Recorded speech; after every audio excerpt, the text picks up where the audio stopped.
on constate qu'il y a toujours quelques réticences et réserves, y compris parmi les personnels soignants. Alors que leur charge au quotidien, c'est quand même bien de prendre en charge les malades, les fragiles et les plus vulnérables. Donc, comment pouvons-nous communiquer pour mieux expliquer la nécessité de la vaccination dans ces milieux professionnels et comment développer l'aller vert pour les personnels soumis à l'obligation vaccinale, et je pense en particulier aux aides-soignants qui, dans ces personnels, ont un taux de vaccination plus faible. Par ailleurs, force est de constater que le pass sanitaire généralisé a une large palette d'activités et au minimum une incitation à la vaccination, mais ça peut être considéré aussi comme une forme d'obligation qui, moi, personnellement, ne me choque pas. Que pensez-vous de cette stratégie pour améliorer la couverture vaccinale en population générale et que pensez-vous d'aller vers une obligation généralisée? Et puis, sur la suggestion du ministre de la Santé, est-ce que vous pouvez nous rappeler les niveaux de protection pour une personne qui aurait fait un Covid, pour une personne vaccinée après la première dose et le taux de protection après un schéma vaccinal complet? Je vous remercie. Merci. Nous allons peut-être prendre d'autres questions. Valérie Boyer. Merci, Madame la Présidente. J'aurais plusieurs questions, si vous le permettez. La première, parce que je n'ai pas compris la réponse du ministre. Alors, Monsieur Delfraissy, je me permets de vous la poser. Quelles sont les mesures concrètes que vous avez mises en place pour aller chercher, on va dire, les plus de 50 ans qui ne sont pas encore vaccinés? Comment les suit-on? Et parce que tout à l'heure le ministre a dit le Barnum, des Barnums en bas des immeubles, certains coups de fil, etc. Comment sont associés les pharmaciens, les médecins traitants et surtout quelle est la contribution des services de l'assurance maladie pour les suivre? Ensuite, j'ai une autre question. Comment le rappel de ceux qui ont eu une première dose est-il organisé? Est-ce qu'on va recevoir un message, un SMS, et y compris, je mets dans le rappel ceux qui ont eu... ceux qui éventuellement pourraient être éligibles à une troisième dose, on verra, mais déjà ceux pour qui la deuxième dose est requise. Comment va-t-on le savoir? Où vont-ils tomber dans les statistiques des non-vaccinés s'ils ne font pas le rappel à temps? Et je voudrais juste me permettre de faire une remarque. Effectivement, la lutte contre la grippe, ou plus grave encore, contre le sida, ce sont des épidémies, des pandémies, enfin des chocs qui se sont faits par la pédagogie, l'information, l'accompagnement et pas la répression. Et effectivement, pour le coronavirus, on est dans un autre paradigme, un changement aussi de société. Donc je voulais savoir comment... alors que nous entrons dans un climat absolument détestable, où on montre les vaccinés contre les non-vaccinés, les pro-passes contre les anti-passes, etc. Comment on va faire pour convaincre les Français encore récalcitrants de la nécessité d'être vaccinés, et surtout quelles sont les mesures qui sont mises en place pour les suivre? Merci, Monsieur Delfraissy. Vous avez peut-être... Merci, Madame Boyer. Monsieur le professeur, vous allez peut-être répondre à cette première série de questions. Non, je voudrais d'abord répondre de façon générale. Ne confondez pas. Moi, je suis Jean-François Delfraissy. Je suis un malheureux médecin embarqué dans une longue aventure. Je ne pourrais pas répondre pour les autorités sanitaires. Le Conseil scientifique, vous le savez, veille à avoir une forme d'autonomie de pensée. Il livre un certain nombre de réflexions. Je ne pourrais pas répondre pour le ministre de la Santé. Je peux vous éclairer et bien sûr, je répondrai à vos questions, mais pas pour le ministre de la Santé. Nous sommes avec des fonctions totalement différentes. Premièrement, sur l'obligation vaccinale chez les soignants. Oui, c'est un sujet difficile. Bon, on a pris position au niveau du Conseil scientifique. Vous l'avez vu dans notre avis du 6 juillet. Et j'ai changé d'avis. J'ai changé d'avis sur le sujet. Initialement, j'étais pour convaincre, aller vers... et ça a marché. Quand on regarde quel était le niveau de vaccination chez les soignants au mois de janvier, au mois de février, et celui auquel on est arrivé maintenant, il y a une importante évolution. Mais en France, on parle uniquement des trucs qui ne marchent pas. Mais ça a marché. Et puis, on reste après sur une fraction difficile, et on y reviendra, et en particulier... Vous savez que le niveau de couverture vaccinale chez les médecins est pratiquement optimal, et que par contre, plus on va vers des métiers de type aide-soignant, plus on a de difficultés à faire passer ce message. On a laissé 6 mois, et moi j'ai changé d'avis parce qu'il y a un moment donné, que je suis fondamentalement médecin, et il y a un moment donné, quand on choisit ce métier autour de la santé, on le doit aux autres. On fait ce métier pour les autres, on ne le fait pas pour soi. Et donc, on leur a laissé le choix. Et puis maintenant, on sait qu'il y a scientifiquement qu'il y a un certain nombre de clusters qui sont arrivés, qu'il y a des infections qui arrivent à partir des soignants, que les soignants sont des soignants mais sont aussi des citoyens et qui vivent normalement, qu'ils ont les mêmes, qui ne s'infectent pas forcément à l'hôpital, qui peuvent s'infecter ailleurs. Et donc de passer avec une obligation vaccinale m'apparaît, je dirais, du domaine du raisonnable.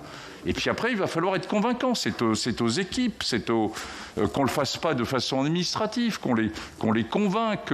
C'est aux médecins de le faire. C'est aux médecins de les aider à passer ce cap. Voilà ce que je peux vous dire. Mais je n'ai pas d'état d'âme sur passer à l'obligation vaccinale chez les soignants. D'ailleurs, on l'a écrit, si j'avais un état d'âme, ça ne serait pas bien. Le deuxième point, c'était sur le pass sanitaire. Enfin, la question que vous posez, c'est passe sanitaire ou obligation généralisée de la vaccination. Alors, je reste en retrait vis-à-vis de l'obligation vaccinale et en population générale. Bon, je reste en retrait parce que je pense qu'en santé publique, ce n'est pas la mesure qui est prise, qui est fondamentale, elle est importante, mais c'est son acceptabilité. Et c'est l'impact même de la mesure qui va contribuer dans une certaine mesure aussi à faire évoluer, je dirais, la pensée du citoyen. Et je ne crois pas que l'obligation vaccinale, dans le contexte actuel, dans ce contexte extrêmement difficile pour nous tous, était la meilleure solution. Donc, vous avez vu ce qu'on a écrit dans notre avis du 6 juillet, c'était de mettre en place au niveau juridique, et donc je savais que derrière c'était au niveau bien sûr législatif, et c'est pour ça que je suis là ce matin, c'était d'aller vers la constitution en effet de ce pass sanitaire. Sur le fond, je ne le regrette vraiment pas du tout, et j'ai réinterrogé les membres du conseil scientifique, nous pensons que c'est pour l'instant en tout cas, une solution qui permet d'aller vers une plus grande acceptabilité vaccinale. Après, sur les modalités, elles ne nous regardent pas. Ce sont des modalités qui relèvent du gouvernement et des autorités sanitaires. Et moi, je dirais qu'il faut le faire avec le plus de souplesse possible. Et j'y reviendrai sur la question que vous m'avez posée tout à l'heure, sur la place du citoyen et de la vision citoyenne dans cette pandémie. Bien sûr qu'il faut du dialogue. Si on regarde qui n'est pas vacciné actuellement, vous le savez, le ministre a dû le dire, ou vous le savez en lisant, quand on reprend la carte sur les 10% de plus de 60 ans qui ne sont pas vaccinés, sur les sujets à risque de moins de 60 ans qui ne sont pas vaccinés, et en particulier sur les sujets ayant un surpoids, mais pas que. Si vous prenez cette carte avec une analyse géographique et économique un peu fine en micro, qui retrouve des études qui ont été réalisées par Nathalie Bajos par ailleurs, vous voyez qu'il y a une concordance entre la population qui est en hésitation vaccinale et la population qui est sociétalement et économiquement le plus défavorisée.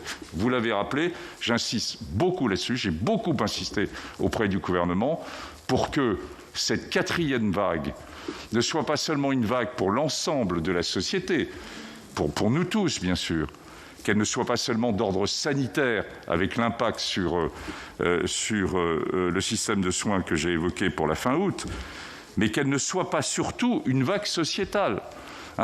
Comme on le sait dans ces pandémies, finalement, elles ne font que révéler les discordances qu'il peut y avoir et les dissociations qu'il peut y avoir au niveau d'accès à la santé. Et là, on pourrait avoir une 4e vague extrêmement sociétale. Et c'est là où il faut qu'on fasse très attention. Donc c'est cette population un peu mal cernée qu'il faut conduire, expliquer, entre guillemets, pour l'aider à prendre la décision et à passer de l'hésitation vaccinale à se faire vacciner. C'est un point essentiel. Il doit jouer évidemment dans la constitution du pass sanitaire.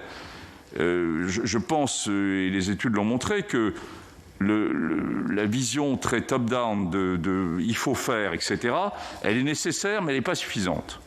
Et qu'il faut qu'on aille vers une stratégie beaucoup plus localisée, s'appuyant sur le milieu associatif, s'appuyant sur les mairies, s'appuyant sur un certain nombre de masses, de structures qui sont habituées à travailler avec ces populations les plus complexes. Et c'est pas que le 9-3, ça existe également dans les territoires, et on le sait tous.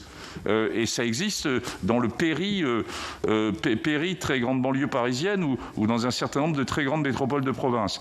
Et là, il y a un effort considérable encore à faire, mais très difficile, parce que c'est la période d'été, mais pour accélérer et pour travailler avec les grandes associations, pas du tout du sanitaire, mais des associations qui ont l'habitude de travailler avec ces populations. Et j'insiste vraiment là-dessus. C'est probablement ce qui n'est pas suffisamment mis en avant actuellement. Donc je passe un petit peu de temps là-dessus, parce que cette vision de l'épidémie, d'une 4e vague sociétale, et donc d'essayer de leur éviter qu'ils soient le plus impactés, je dirais c'est notre devoir à tous de citoyens, à 2 degrés divers, d'essayer de limiter cette vague sur cette population.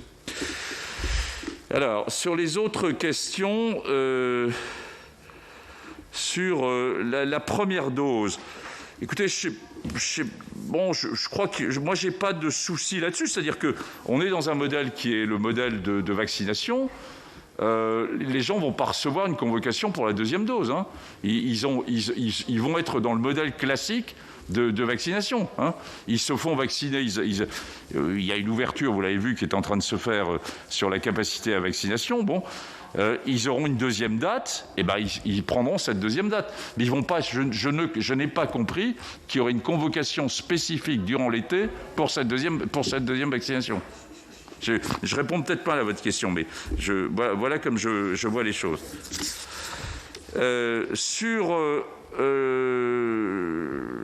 Sur l'accompagnement, je vous ai répondu.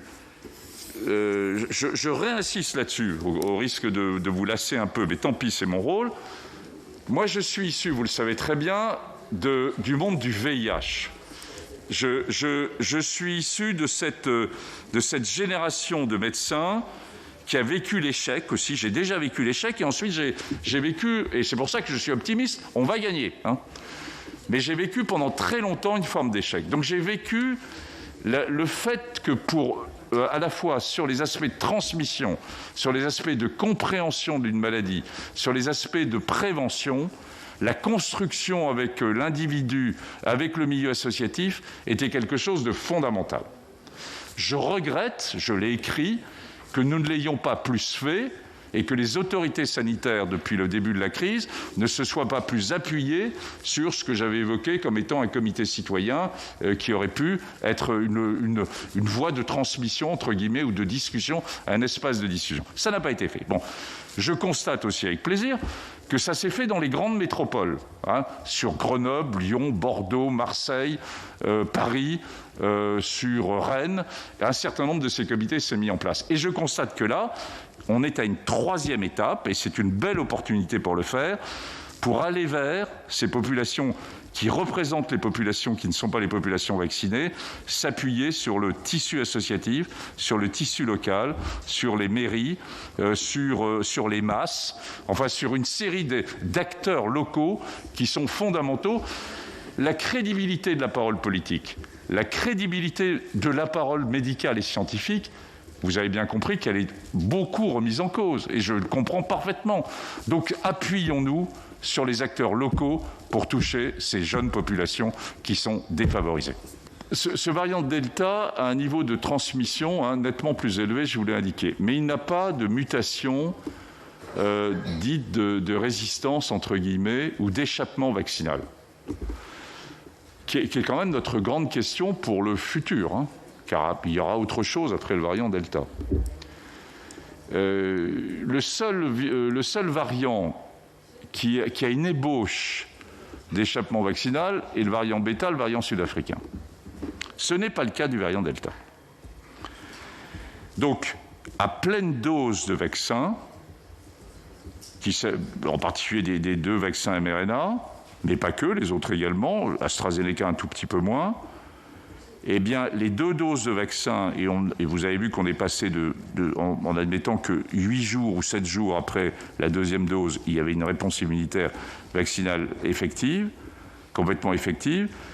Il y a une protection, d'une part, contre la survenue de formes graves quand on est infecté, et une protection contre la transmission. Alors là aussi, il y a malcompréhension. Ces vaccins ne protègent pas totalement contre la transmission. C'est un concept différent du vaccin que vous connaissez. Ils ont une efficacité à plus de 90% sur la survenue de formes graves. Ils n'ont pas une efficacité à 90% sur la transmission. C'est-à-dire que vous pouvez être parfaitement, et j'en ai un exemple récent, familial, on peut parfaitement avoir eu ces 2 vaccins depuis maintenant 3 mois, et puis être contaminé avec le variant Delta, qui possède certaines caractéristiques, mais il n'y a pas d'impact. Il n'y a pas d'impact pour la personne. Elle fait un peu de température éventuellement, voire même elle reste asymptomatique. Donc, le niveau de protection, pour répondre à votre question, sur la transmission, on l'estime autour de à peu près de 70% après les deux vaccinations, mais il chute drastiquement, quand il y a eu une seule vaccination. Donc, sur la question de dire les vaccinés qui auraient reçu une seule vaccination pourraient ensuite vivre normalement et être suivis avec une PCR tous les 10 jours, oubliez. Enfin, en tout cas, moi, je ne valide pas. Scientifiquement, je suis extrêmement clair. Sur ce variant particulier, qui est le variant Delta, avec ce niveau de transmission, eh bien, une seule vaccination, qu'il s'agisse d'une vaccination de type mRNA ou de type AstraZeneca, c'est différent pour le Janssen, eh bien, ne suffit pas à protéger, 1, contre les formes graves, 2, contre la transmission. D'où, en effet, il faut arriver aux 2 vaccinations. Alors, on peut les rapprocher, on peut les mettre à 3 semaines, les 2 vaccinations.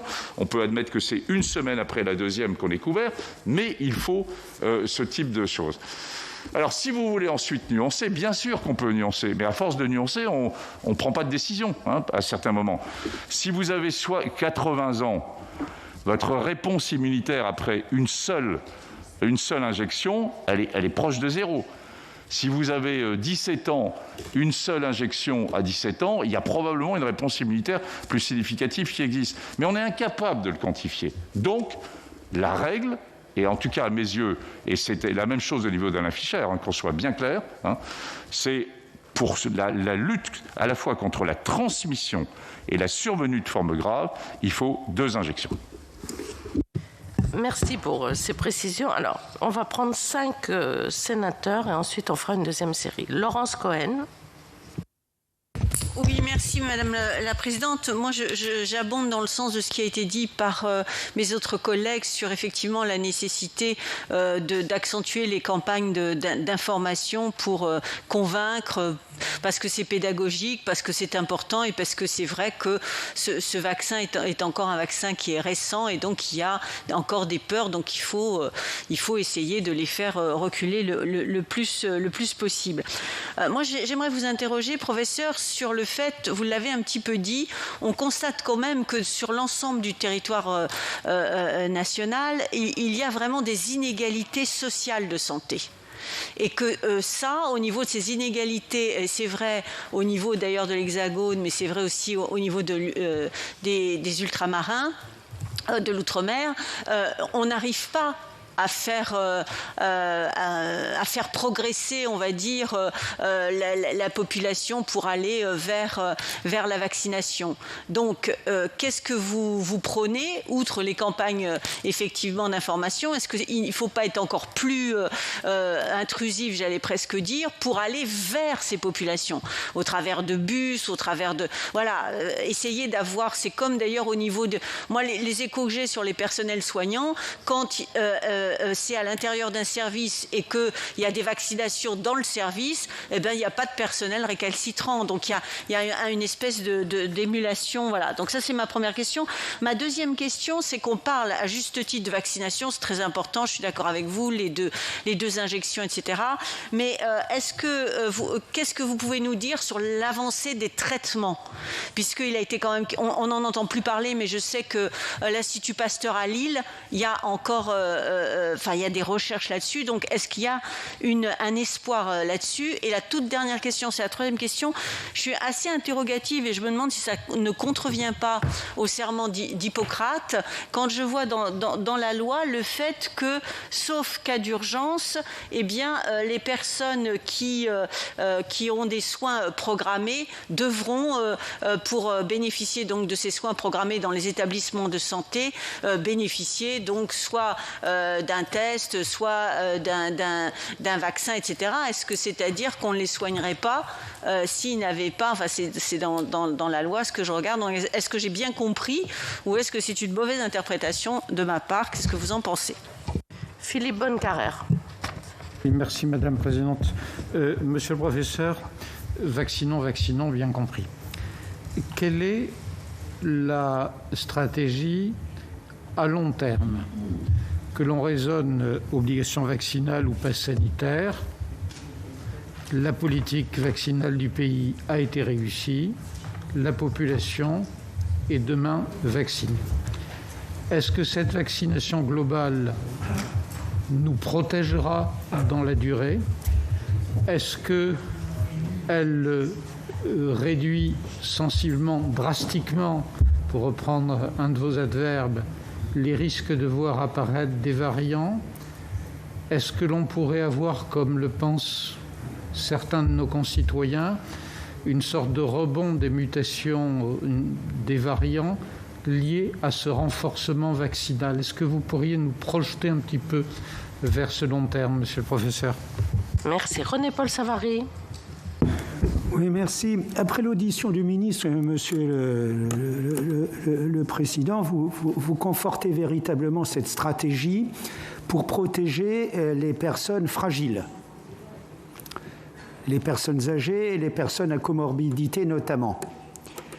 Alors, qu'est-ce qui vous a poussé à ne pas rendre obligatoire la vaccination de ces personnes fragiles ? Puisque vous êtes maintenant partisan d'une obligation vaccinale pour les soignants, vous l'avez expliqué, c'est tout à fait, bien entendu, des arguments convaincants. Qu'est-ce qui vous pousse à ne pas dire, ou dans un premier temps, finalement, si ces personnes fragiles étaient toutes vaccinées, en tout cas 90-95% vaccinées, on sait les toucher. Vous l'avez dit, par les maires, par les associations, on les connaît, les facteurs les connaissent, l'assurance maladie en connaît un certain nombre. Si nous avions fait véritablement une concentration pour arriver pas forcément à une obligation, mais les obliger indirectement, comme vous le faites comme on le fait à travers le pass sanitaire, à se faire vacciner, est-ce que cette protection qui aurait garanti une non-surcharge, enfin garantie, c'est pas le terme, mais qui aurait évité une non-surcharge des services hospitaliers, n'aurait pas entraîné moins de contraintes pour l'ensemble de notre population? Martin Lévrier. Ah, je ne m'y attendais pas. Merci Madame la Présidente. Merci Monsieur le Président.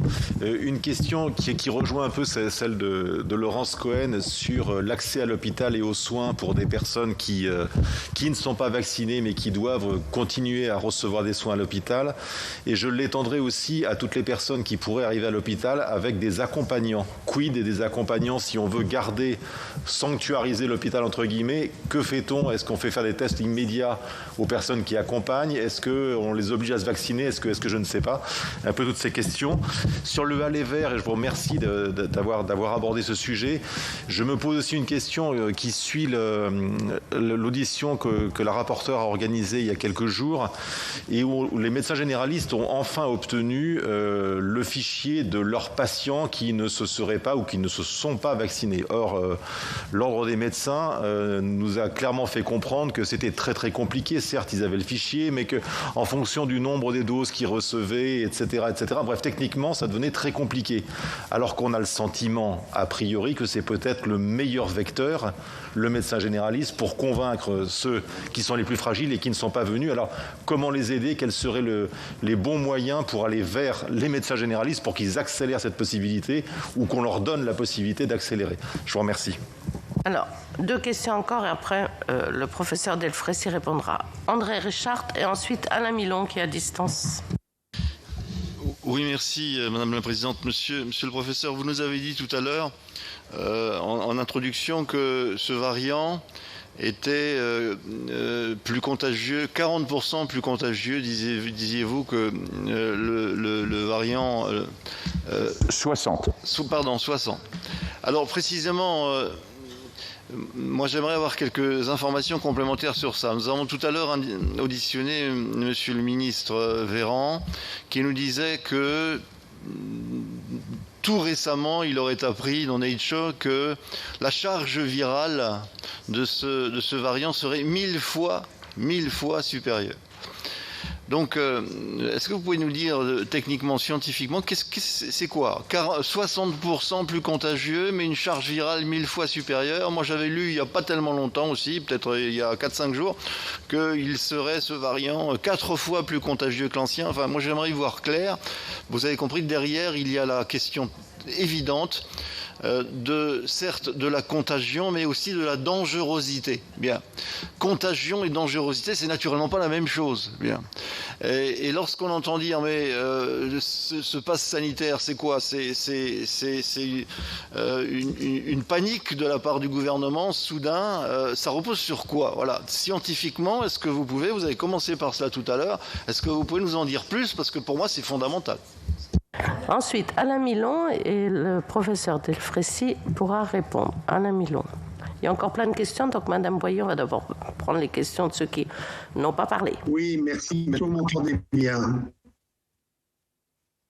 Vous m'entendez? Oui.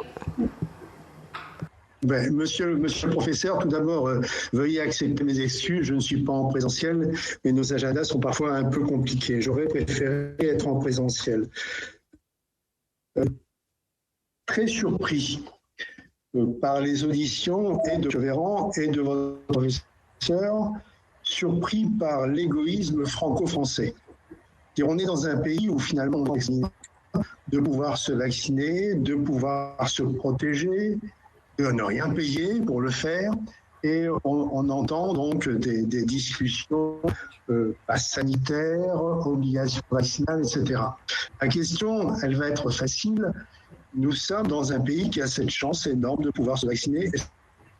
Mais il y a des pays à l'extérieur des frontières de l'Europe qui n'ont pas cette chance. Et donc, dans ces pays où on ne va pas pouvoir vacciner les populations, des variants vont arriver. Et ces variants risquent d'être, comme vous l'avez dit, à échappement vaccinal. A-t-on intérêt rapidement à vacciner nos populations et à vacciner les populations des pays qui n'en ont pas les moyens? Merci. Professeur, beaucoup de questions. Je vous laisse répondre. Alors, je vais démarrer peut-être par la question qui rejoint celle d'Alain Milon aussi et de la question de la vue d'ensemble. Où allons-nous?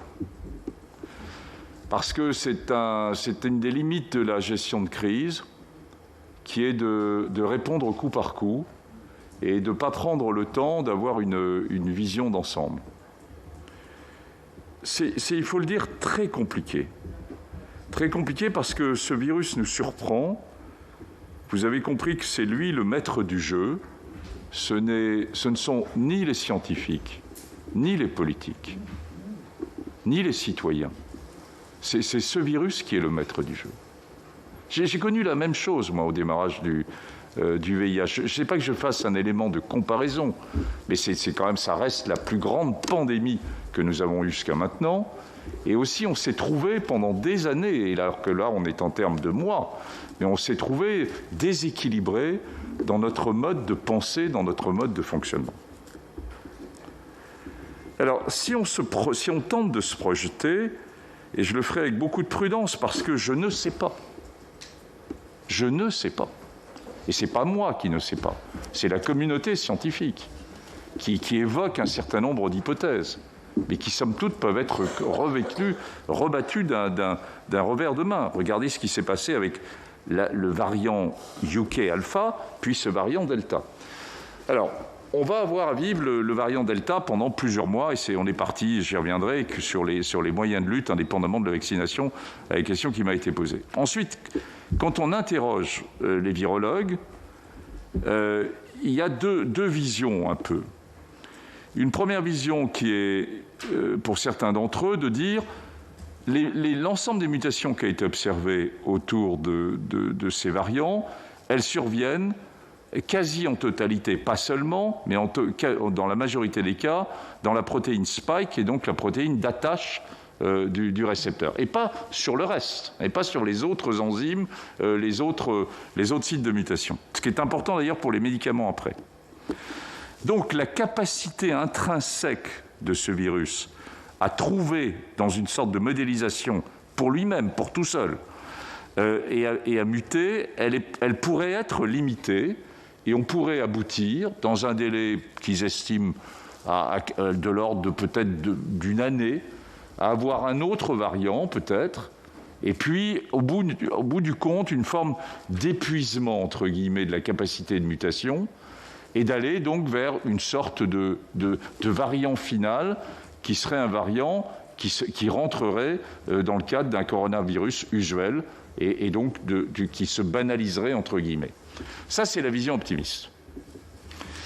Il y a une vision qui est moins optimiste, qui est de dire, oui, mais jusqu'à maintenant, comme je vous l'ai expliqué, on a eu des variants qui touchaient des zones de la spike qui faisaient qu'il était plus transmissible, mais on n'a rien eu ou pas grand-chose sur des variants plus graves, et on n'a pas eu de choses non plus sur des zones qui seraient des zones impliquées dans des phénomènes d'échappement immunitaire, c'est-à-dire qui, sous une pression de sélection exercée soit pour l'immunité populationnelle qui existe dans une population qui a déjà été touchée par un premier variant, ou sous la pression de sélection des vaccins, qui pourrait faire qu'on sélectionne, entre guillemets, au fur et à mesure qu'on a une vaccination forte mais insuffisante, on sélectionne l'apparition de mutants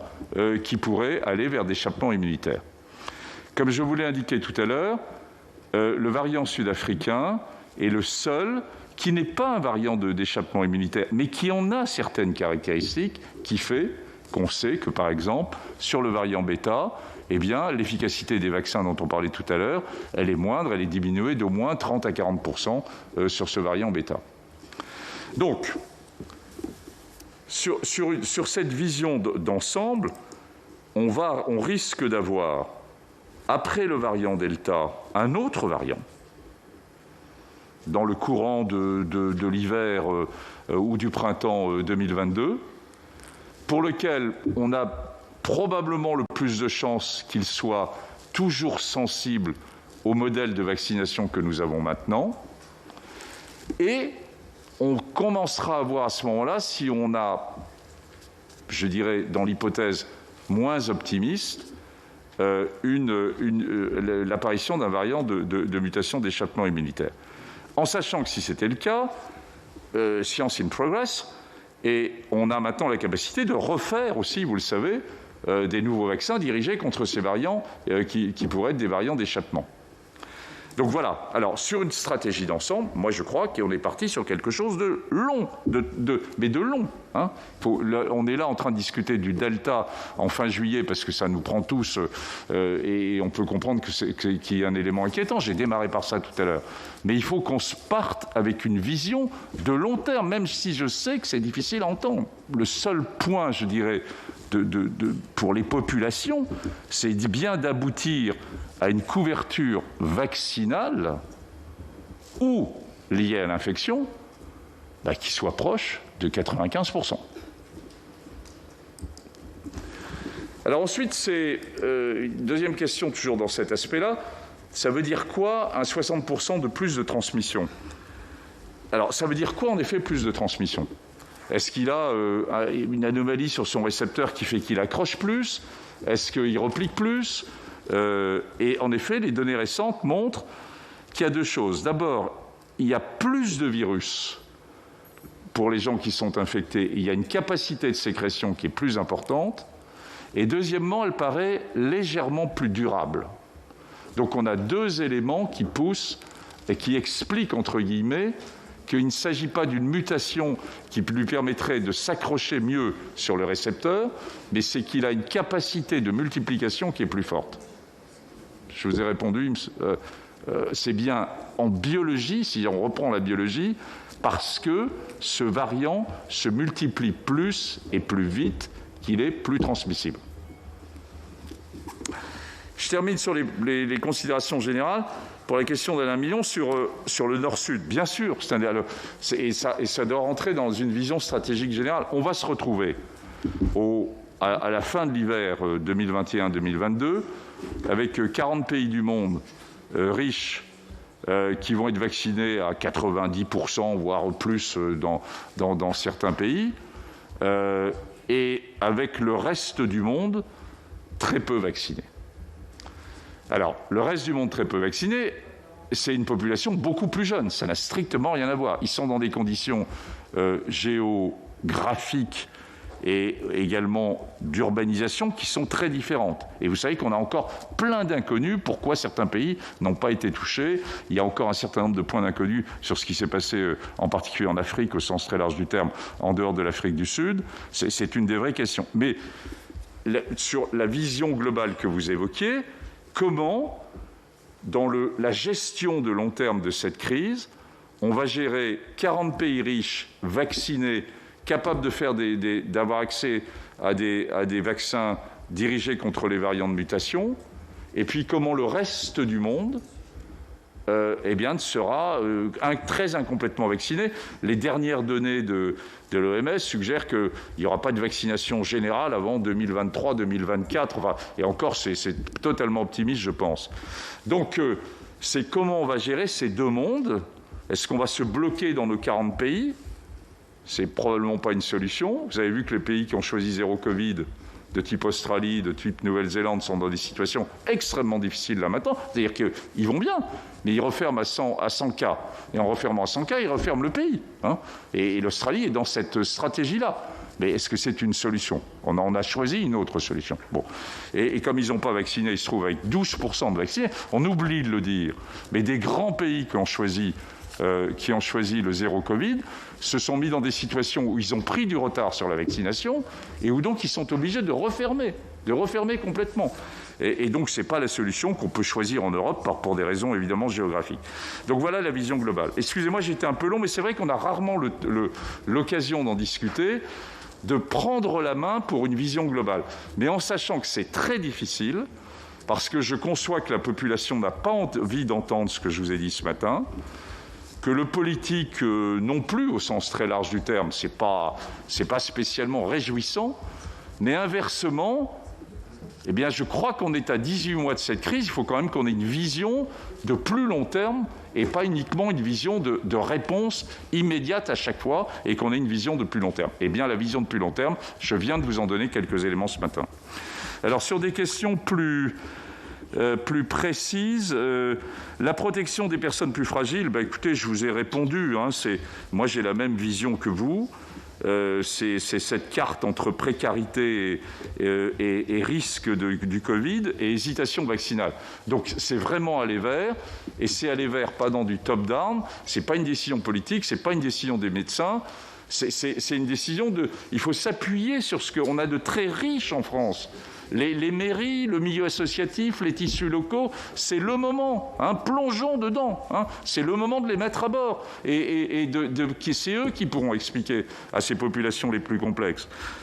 Les médecins généralistes, oui. Alors, sauf qu'on est dans un moment un peu compliqué. Les médecins généralistes, ils sont comme tout le monde, ils ont envie de prendre quelques vacances et la crise, elle est là pour le Delta. Il y a un premier message pour les médecins généralistes. J'ai appelé le président du Conseil de l'Ordre hier et je lui ai dit, je pense que vos troupes n'ont pas encore compris ce qu'allait être l'impact du variant Delta là pendant les semaines qui viennent. Que les médecins généralistes n'ont pas compris la rapidité avec laquelle était en train d'arriver ce variant. Et donc, en effet, il faut qu'ils le comprennent bien, et ça va rejoindre une des questions sur les traitements que vous m'avez posées. Alors, sur les autres questions, aller vers, on y a répondu. Les traitements. Alors, les traitements, c'est un élément fondamental pour la suite.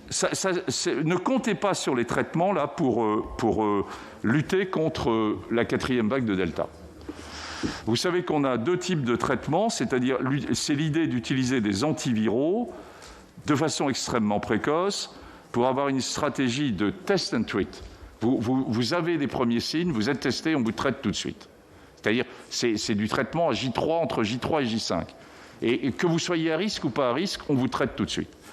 Alors pour le faire, on a des anticorps monoclonaux qui sont dirigés contre des éléments de la protéine spike qu'il faut utiliser en combinaison et qui sont utilisables par voie intraveineuse.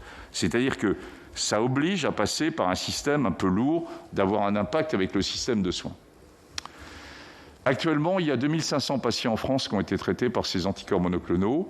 Donc vous voyez que c'est peanut, et que ce n'est pas ça qui va nous permettre de répondre à une vague très importante en traitant les personnes à risque. Parce qu'on pourrait imaginer, vous avez plus de 60 ans, vous n'avez pas été vacciné pour des raisons diverses, vous êtes obèse, vous avez 45 ans, vous n'avez pas été vacciné, immédiatement, on vous traite avec ce type de traitement. On va essayer de le faire. J'en parlais avec le professeur Yazdan Pana hier soir tard pour essayer de monter ça là, encore de prendre une vitesse supérieure là pendant les semaines du mois d'août pour le mettre en place, mais je n'y crois pas trop en termes de faisabilité.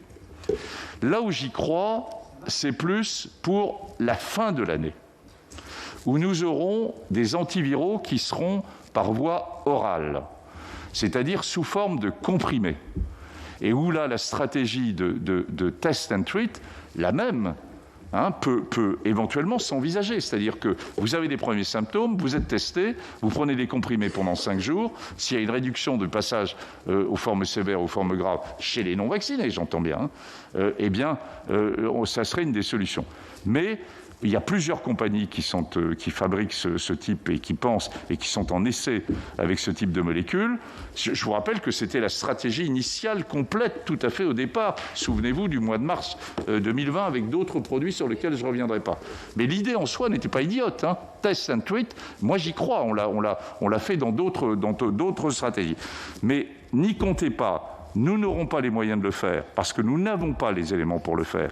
Pour répondre au variant Delta, on aura les éléments de le faire pour la fin de l'année.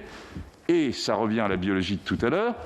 Ce qui est intéressant, c'est qu'un certain nombre de ces molécules ne sont pas dirigées contre les protéines de la spike, c'est-à-dire celles qui mutent, mais contre des protéines intrinsèques du virus qui l'aident à se fabriquer, en particulier la protéase, et qui donc ne sont pas touchées.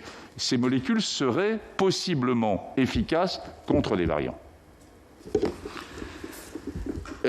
Stratégie long terme, les soins programmés. Alors écoutez, moi là je dis joker parce que j'ai n'ai pas regardé dans le détail. Le médecin que je suis ne peut que vous suivre et s'interroger. Je ne crois pas, ou je crois que c'est une mauvaise peut-être terminologie de la loi, mais vous avez raison, évidemment, c'est votre rôle de le souligner. La priorité, c'est le soin aux patients. Hein, j'ai aucun doute là-dessus. Alors ensuite, qu'on vérifie dans un contexte de circulation virale très élevée si ces patients, sont vaccinés, qu'on leur pose la question. Moi, quand je vois des gens en consultation pour d'autres pathologies, je leur dis « Est-ce que vous avez été vacciné ?» Je leur pose la question. C'est une question actuelle de médecin. Bon. Deuxièmement, s'ils ne sont pas vaccinés, et pour je dirais, programmer, et savoir ce qu'on va faire, leur dire est-ce que vous avez fait un test, et leur demander même de faire un test, par exemple pour quelqu'un qui revient en hôpital de jour tous les 15 jours, eh bien de refaire un test s'il ne rentre pas dans la stratégie de vaccination, m'apparaît normal. Mais ce n'est pas du refus de soins, il ne faut surtout pas rentrer là-dedans. Il faut profondément respecter dans une certaine mesure et essayer de comprendre l'hésitation vaccinale. Je suis pour aller vers se donner tous les moyens en les respectant. Il y a des choses profondes derrière. Il y a une minorité qui est très fragilisée par cette notion de vaccin. Eh bien, le médecin que je suis dit, bien sûr qu'il faut pousser, mais il faut le respecter dans une certaine mesure et entamer le dialogue avec eux. Écoutez, je crois que j'ai répondu à peu près à tout. André Richard, précision ? Oui. Oui, monsieur le professeur, j'ai à peu près compris, excusez-moi d'être long à la détente, la différence entre la contagion et la charge virale à peu près, oui. Mais vous ne m'avez pas répondu sur la dangerosité. Exact, tout à fait. Non, tout à fait. Je n'ai pas répondu sur 2 points, la dangerosité et puis une autre question, les sujets les plus âgés par rapport aux plus jeunes. Excusez-moi. Alors, sur la dangerosité, les données que nous avons montrent que le variant Delta, pour l'instant, ne semble pas plus dangereux. Je dis bien pour l'instant, parce qu'on a eu exactement la même vision sur le variant UK autour du 20 décembre. Je m'en souviens très très bien. On était en dialogue avec nos collègues anglais et où on avait tout de suite perçu qu'on était en train de changer la donne avec ce variant UK. Mais initialement, on a pensé pratiquement jusqu'au 20 janvier, 1 mois, 6 semaines de décalage, pour avoir des arguments montrant qu'il y avait une dangerosité accrue. Actuellement, je pense que le ministre a dû vous le donner, il y a un seul papier qui est un papier des équipes écossaises, que j'avais là tout à l'heure d'ailleurs en call, et je les ai réinterrogés là-dessus, parce que c'est évidemment une question fondamentale. Je ne suis pas totalement convaincu par le fait que ce variant a une dangerosité accrue. Sa dangerosité, elle est liée au fait qu'il est plus transmissible. Et ça suffit pour nous tous, je vous le garantis. Mais il n'entraîne pas plus de formes graves chez les gens qu'il atteint. Mais si ça se trouve, et alors là je vais faire, vraiment je vous le dis, il faut être très humble vis-à-vis des connaissances scientifiques. Et je ne dis pas ça du tout pour me couvrir, j'en ai rien à faire. Je le dis parce que je le pense. C'est-à-dire qu'on avance en marchant sur les connaissances sur ce virus. Il y a des choses qui, au fur et à mesure, on aimerait pouvoir dire qu'on sait tout. Et la réponse est non. Il y a des choses qu'on sait, il y a des choses qu'on peut prévoir, et il y a des choses sur lesquelles on apprend, et c'est logique avec ce nouveau variant. Alors, sur la dernière question, sur les populations les plus fragiles par rapport aux populations générales, c'est un vaste sujet sur lequel j'ai déjà donné il y a de nombreux mois, y compris dans cette instance, en disant que cette virus touchait les populations les plus fragiles et qu'il fallait évidemment protéger, si possible, les plus fragiles. Bien sûr, c'est la priorité pour la vaccination. Alors, c'est pas nul en France. Vous savez qu'on a un retard en France par rapport à d'autres pays européens sur le niveau de vaccination et en particulier les populations les plus fragiles. On l'a signalé, même si c'est parfois difficile un peu à lire, mais on l'a signalé dans notre avis du 6 juillet, quand on regarde, y compris par rapport à l'Angleterre, mais aussi aux Néderlandes, par rapport à l'Allemagne, et puis par contre, on est à peu près au même niveau pour ça que l'Espagne et que l'Italie sur les populations les plus fragiles. 10% des plus de 60 ans. Mais aussi, et j'insiste beaucoup là-dessus, sans effet sans exorciser, enfin, je pèse mes mots là. Le deuxième grand facteur de risque, c'est l'obésité. C'est le deuxième grand facteur de risque. Vous avez tous vu il y a 15 jours l'enquête sur l'obésité en France, 17%. 17% avec un IMC supérieur à 30. La France est un... Et puis par ailleurs, on a une autre population française, c'est l'enquête de hier ou avant-hier, où les femmes françaises sont les plus minces du monde. Au niveau européen, en tout cas. Bon. Et ça montre bien. Et alors, d'ailleurs, je ne ferai pas de commentaires dans cette noble assemblée, mais c'est pour vous montrer que justement, on a l'extrême, c'est-à-dire qu'on a le 17% avec surcharge pondérale qui est à risque très important de forme sévère ou de forme grave, et qui là est indépendant de l'âge. Et où donc, cette population, 17%, faites le calcul vous-même, et on estime, avec beaucoup d'incertitudes, qu'il y aurait seulement 55% des patients en surcharge pondérale qui seraient vaccinés. Donc ça laisse un réservoir d'accès pour le virus qui, dans un premier temps, et ça va répondre à votre question, dans un premier temps, si on va vers, et c'est des populations défavorisées, si on va vers, c'est évidemment la première cible, c'est protéger les plus fragiles à des niveaux divers. Mais de toute façon, à un moment donné, et c'est ce qu'on risque de voir, par exemple, chez les plus jeunes, à partir du mois de septembre et de la rentrée scolaire, il va y avoir un tel niveau de circulation du virus qu'il y a forcément un impact, y compris si on laissait ce virus circuler. Donc, la priorité en termes de stratégie sur le système de soins, c'est de vacciner les populations les plus fragiles et les plus âgées, et c'est là où on peut être le plus convaincant, en plus, me semble-t-il. Mais, dans le même temps, il faut aller aussi vers une vaccination plus générale pour les raisons qu'on a indiquées. Donc ce n'est pas contradictoire, mais c'est avec deux objectifs qui sont différents. Mais ce n'était pas tout à fait ma question. Il y a eu un choix d'obligation vaccinale pour les soignants et de passe sanitaire, que je comprends tout à fait bien. Pourquoi ne pas avoir choisi de protéger notamment les personnes les plus âgées? C'était ça, c'était un choix. Vous avez sûrement une raison qui a fait que vous êtes plutôt dans le choix que vous avez exposé. Alors, moi, je reviens au débat initial sur l'obligation vaccinale. Une fois de plus, depuis le début, je suis plutôt en retrait sur la notion générale d'obligation vaccinale. Bon, je vous ai indiqué que j'avais cheminé sur le problème des soignants. Bon. Parce que on est là dans une activité professionnelle, ça fait partie intrinsèque, et les soignants autour de cette table, ça fait partie intrinsèque de notre métier. Je considère que c'est très clair. Après, le reste, on est bien dans de la protection de populations qui sont plus à risque que d'autres. Je pense fondamentalement qu'en termes de santé publique et de décision de santé publique, eh bien, il faut finir de les convaincre, entre guillemets, parce que nous n'arriverons pas à faire passer un message d'obligation vaccinale.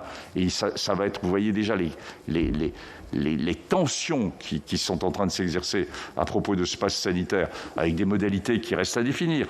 Mais vous voyez déjà les tensions qu'il peut y avoir sur une prise de position au niveau obligation vaccinale. Je pense que ça sera contre-productif.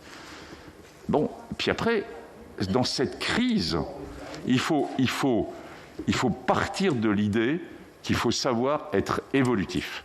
Et donc, voilà ma position, en tout cas, à ce 22 juillet 2021. Alors, on a encore des questions. Nathalie Goulet. Rapidement, les dernières questions. Oui, monsieur le professeur, je crois que vous avez partiellement répondu. La première question, c'était sur les délais entre deux vaccinations, de façon à pouvoir avoir une couverture plus rapide avec cette vaccination Est-ce qu'on a changé les délais entre les deux injections? Parce que, notamment, l'AstraZeneca, c'était assez long. Est-ce que maintenant, on a changé ce délai entre les deux vaccinations? Et deuxièmement, quel est votre avis sur les femmes enceintes? Véronique Guillotin.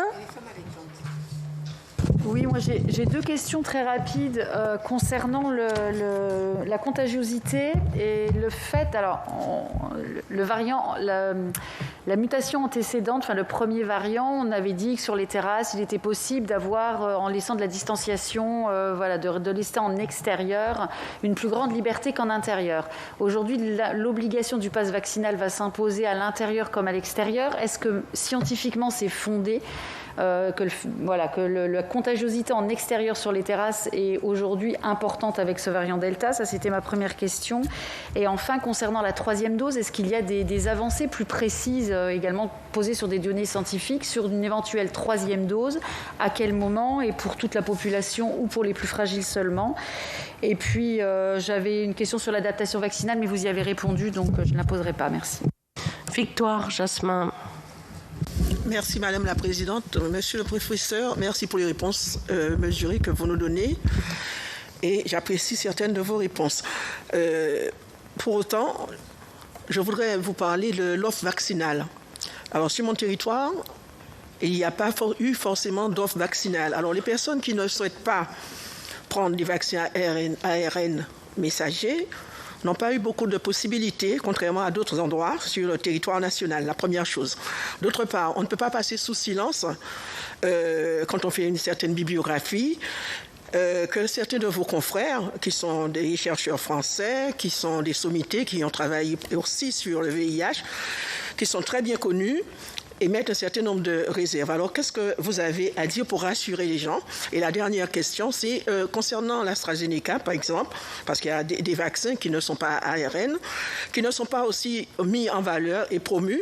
Alors, concernant l'AstraZeneca, et peut-être même le Janssen, pourquoi, puisqu'il y a eu des cas de thrombose, pourquoi on ne ferait pas des bilans préventifs, justement, pour anticiper, en tout cas, les éventuels conséquences et les effets indésirables connus désormais, notamment faire un taux de thrombine. Enfin, vous savez mieux que moi, vous êtes médecin. Donc, ce sont mes questions et je voudrais savoir pourquoi, en Guadeloupe, par exemple, le vaccin Janssen, pour un certain nombre de publics, là, on a bien identifié qui devrait en principe les prendre, mais il y a des vaccinodromes où on ne fait pas de proposition en fonction de l'âge et de la diversité des personnes qui souhaiteraient se faire vacciner. Je vous remercie. Annie Jacquemet. Oui, merci Présidente. Un certain nombre de questions a déjà été posées, mais j'en aurai quand même encore. Vous avez parlé, professeur, du taux d'anticorps en disant qu'on était incapable de les quantifier, si j'ai bien compris. Comment, à partir de là, on peut faire avoir une vision à long terme? Que pensez-vous des vaccinations sûrement annuelle?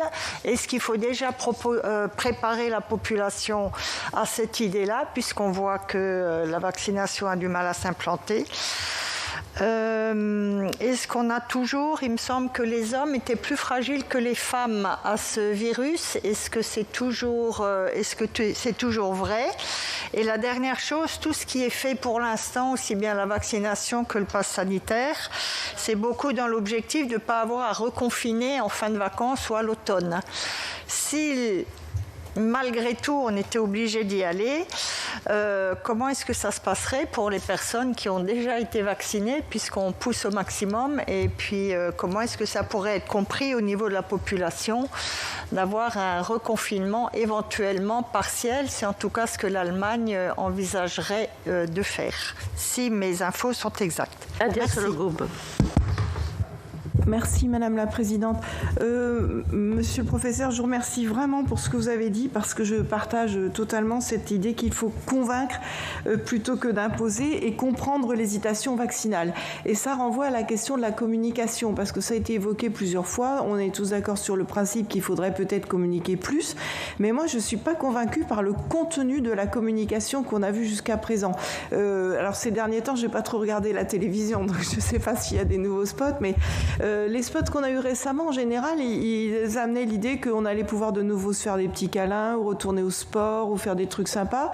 Mais finalement, on se trouve quand même devant des gens qui ont plus peur maintenant du vaccin que de la maladie. Et est-ce qu'il ne faut pas envisager, je sais que ce serait peut-être malsain de faire plus peur que la peur, mais malgré tout se poser cette question, être un peu plus cash. On l'a fait pour le cancer du poumon. Moi, hier, j'ai ma fille qui est infirmière en EHPAD qui m'a dit ceux qui se refusent de se faire vacciner, ils n'ont jamais vu les yeux d'une personne en détresse respiratoire. Donc, sans aller trop loin, est-ce qu'il ne faut pas quand même avoir une communication qui soit un petit peu plus franche? Voilà. Je vous remercie. Merci. Et j'y rajouterai une question que m'a transmise notre collègue Raymond Poncet-Monge qui a dû partir. Quel est le bénéfice-risque pour les 12-17 ans?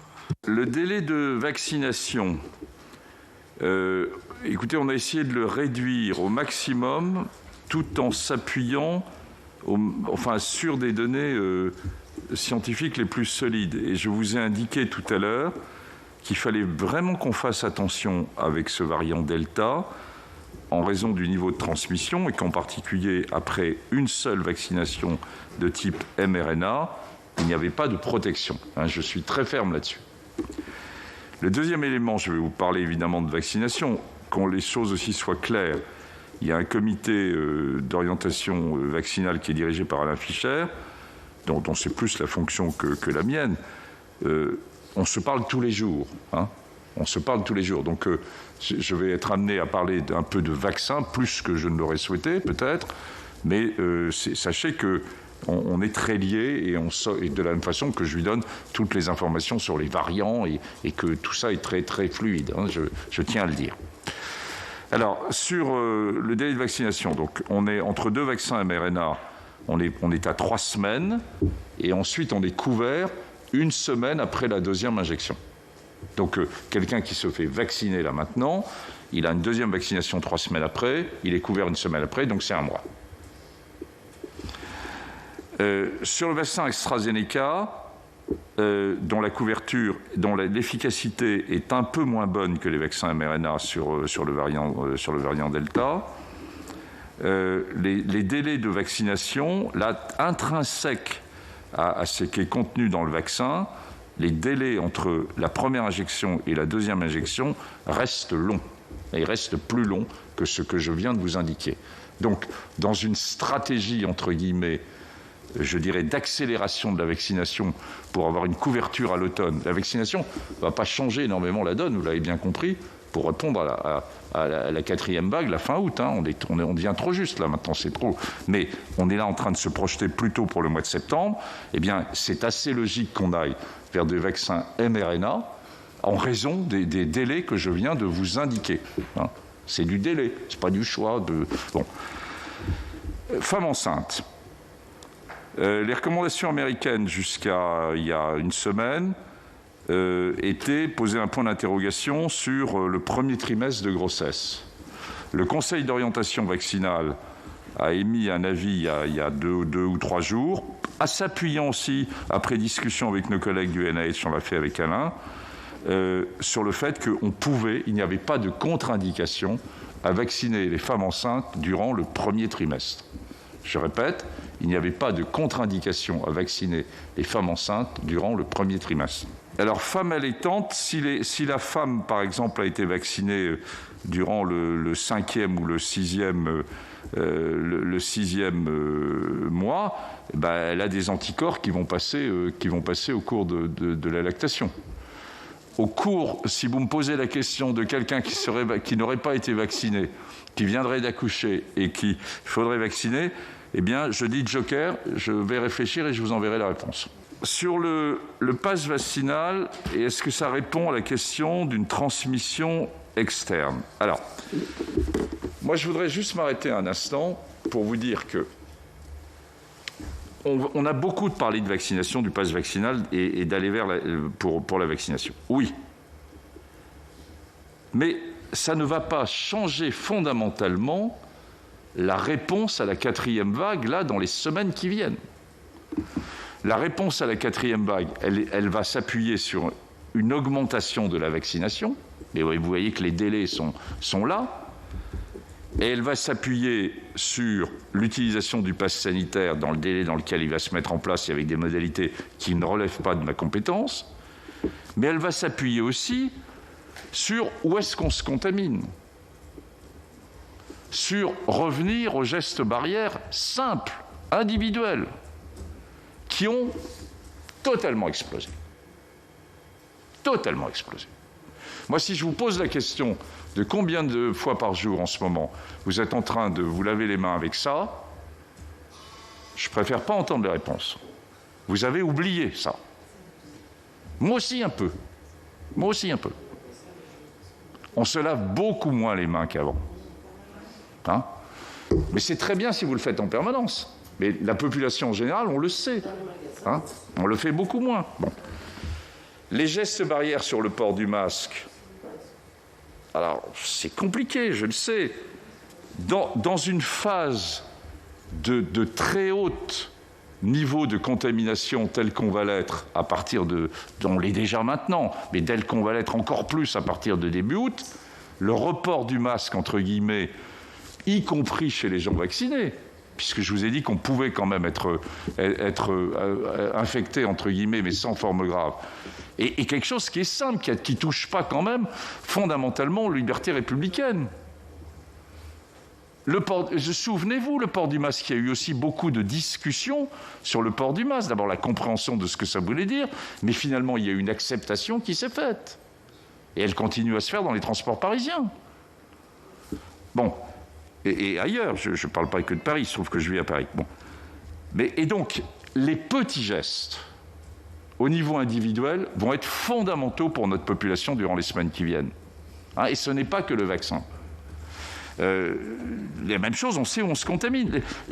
Le pic, là, qui est absolument très très fort, qui a lieu en Néderlande et aussi dans la région nord de l'Allemagne, c'est lié aux boîtes de nuit. Moi, j'y peux rien. J'ai rien contre les boîtes de nuit. Hein ? Mais c'est une réalité que ce sont des endroits fermés où on crie, où on chante, où on boit et où on perd des gestes de distanciation sociale. Les clusters sont venus de là. L'impact des matchs de foot et de la Coupe d'Europe de foot qui commence à se voir en ce moment en Angleterre, il n'est pas lié tellement au match. Il est lié, en fait, dans les rencontres, les Anglais nous le racontaient très bien, ils vont le publier, dans les bus où on crie, où on chante, et dans les pubs où on va boire après. C'est-à-dire, je voudrais insister, parce que c'est un peu solennel ici, je voudrais insister que dans les semaines qui viennent, notre capacité, non pas à arrêter la vague, mais à limiter l'impact sur le système de soins, il est entre nos mains, il est entre les mains de nos concitoyens. Et ce n'est pas seulement se dire c'est le pass sanitaire ou c'est le vaccin, c'est aussi les petites mesures. Oui, clairement, on peut s'infecter avec ce virus à l'extérieur. Hein. C'est-à-dire qu'il faut reprendre des mesures de précaution quand on est en un extérieur, très, je dirais, avec des mesures de distanciation qui ne sont pas possibles. Ensuite, le taux d'anticorps. Alors non, là, je n'ai pas bien compris votre question. On peut mesurer le taux d'anticorps, ce qui permet de dire que quelqu'un a été infecté ou pas. On n'a pas actuellement de bons marqueurs si ce niveau d'anticorps est un niveau qui est un niveau de protection. On n'a pas de marqueur de protection et de corrélat de protection, soit après l'infection, soit après vaccination. Je vous rappelle que par ailleurs, dans l'immunité contre ce virus, il y a à la fois des anticorps et une immunité de type T qui n'est pas mesurée en pratique courante. C'est-à-dire qu'il y a une double immunité qui peut jouer un rôle. Alors, ce taux d'anticorps, il est important parce qu'il permet de situer à quel niveau de vaccination, d'infection on se situe. Je vous rappelle qu'en France, c'est hétérogène, mais enfin, en gros, c'est autour de 20% ou de 22% des gens ayant déjà fait une infection à Covid. Mais le problème, c'est que dans ce chiffre, il y a tout. C'est-à-dire, il y a des gens qui ont fait un Covid au mois de mars 2020, il y a ceux qui ont fait un Covid au mois de septembre, il y a ceux qui ont fait un Covid au mois de décembre, et tous ceux-là ont des anticorps qui n'étaient pas dirigés du tout contre le variant UK, ni contre le variant Delta. Donc le niveau de protection de ces anticorps, il est très faible. Et donc les gens qui disent « mais moi j'ai été infecté, je n'ai pas besoin de me vacciner », c'est faux scientifiquement. C'est-à-dire qu'ils ne sont pas protégés parce que les anticorps qu'ils ont produits lors de l'infection par le virus initial ne les protègent pas contre le variant Delta actuel. Donc il faut qu'ils aient bien une injection de vaccination. La communication, écoutez, je n'ai pas de commentaire parce que je suis à la recherche de leçons, de cours de communication. Non, vous avez raison, probablement il faut qu'on modifie ça. Moi, je crois beaucoup, j'ai insisté là-dessus, à aller vers le local, à aller vers les messages généraux des politiques, médicaux, scientifiques. Nos concitoyens en ont jusque-là. Et voilà, moi je me sens coupable comme les autres. Comment mieux approcher ça? Bon, est-ce qu'il faut faire peur? J'en suis pas sûr du tout, moi. Mais dire la vérité, essayer de dire la vérité, dire ce qu'on sait, ce qu'on ne sait pas, pouvoir dialoguer autour des vaccins, lever un certain nombre de doutes. Alors, Madame, vous me posiez la question sur finalement les Outre-mer et sur mes chers collègues qui racontent que le vaccin, ça ne va pas. Bon. Alors, sur les Outre-mer, écoutez, on a beaucoup insisté. Moi, c'est un sujet qui me tient énormément à cœur sur les Outre-mer parce que ce sont des citoyens français comme les autres et ils vont être touchés plus que les autres. Le niveau de vaccination est très faible, la Guyane étant le summum. Je pense que, et c'est d'ailleurs que nous avons poussé plutôt les autorités à prendre un certain nombre de mesures un peu plus difficiles en Outre-mer, parce que je pense que la vague en Outre-mer va être très difficile à gérer. Et donc, il y a un effort de communication très important. La Guyane est un pays que je connais bien parce qu'on a eu le même problème sur les mesures de prévention sur le VIH. C'est compliqué, mais on ne doit pas baisser les bras. Et il doit y avoir un certain nombre d'arguments qui doivent pouvoir être déclinés. Et on voit bien d'ailleurs que dans d'autres régions, le niveau de vaccination est en train de monter. Alors, sur les collègues qui remettent en cause les problèmes vaccinaux, moi, j'ai rien à dire, si vous voulez. C'est bien sûr que ce sont des gens connus et qui ont fait de très belles choses dans leur vie. Et puis, ça m'arrivera peut-être un jour. Hein. Il faut à un moment donné aussi s'arrêter. Bon.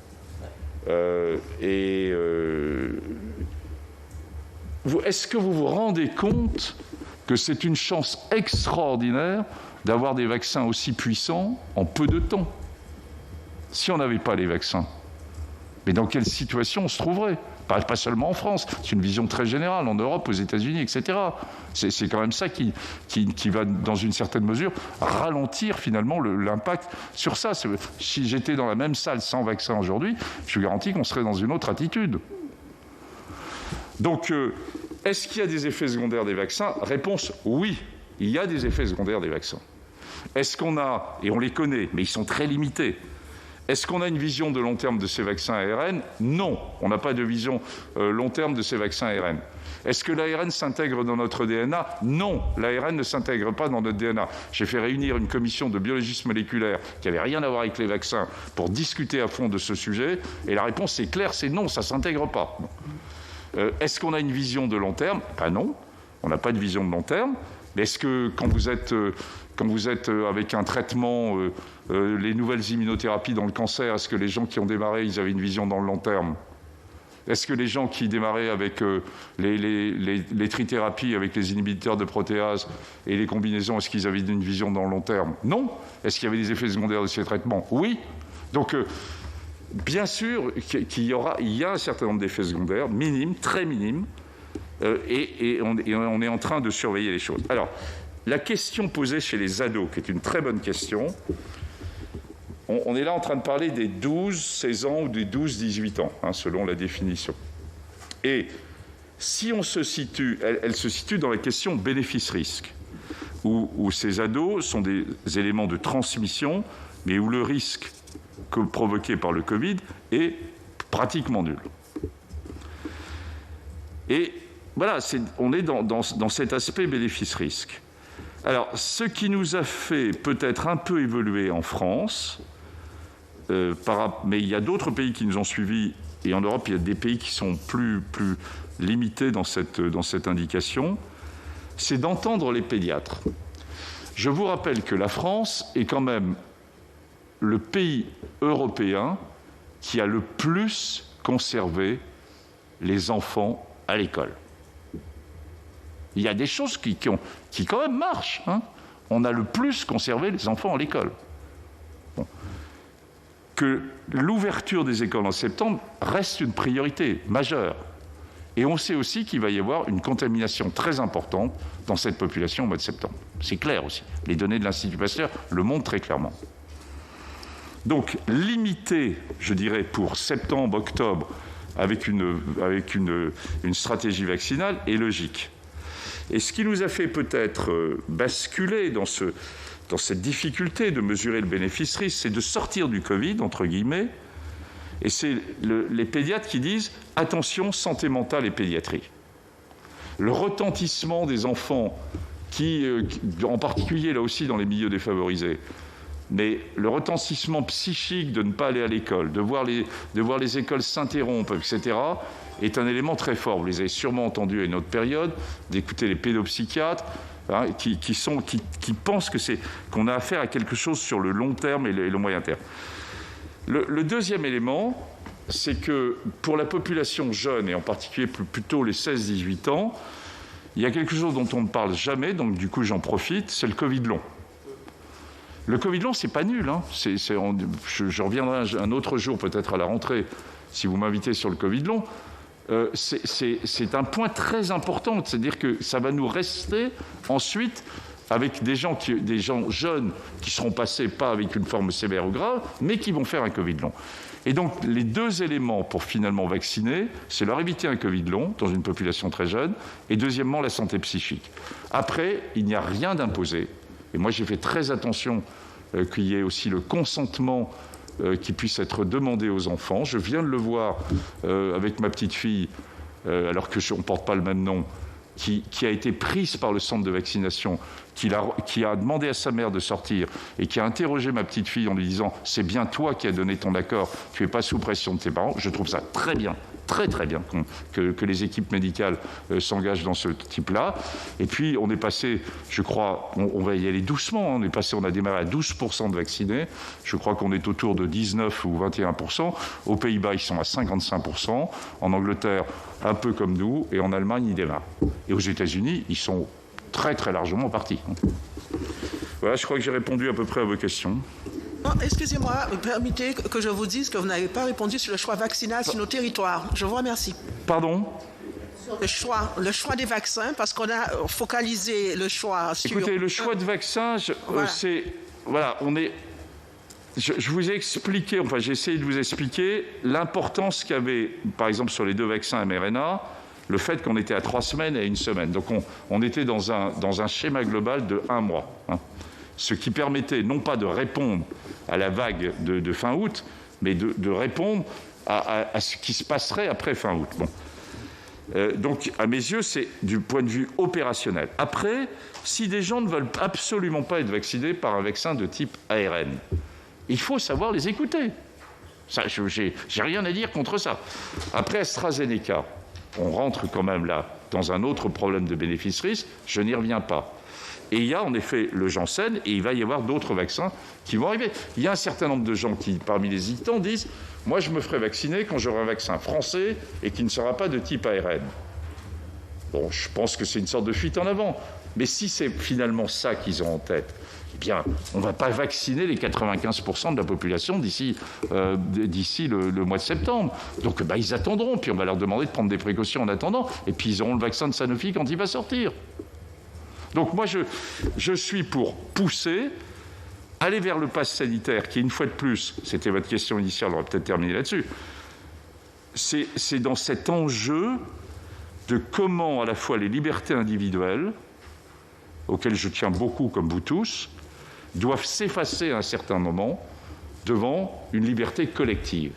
Et la seule façon de garder une liberté collective et de ne pas retourner à des mesures de restriction de type fort et de type couvre-feu fort ou de type confinement, eh bien, c'est d'aller vers cette vaccination et le pass sanitaire.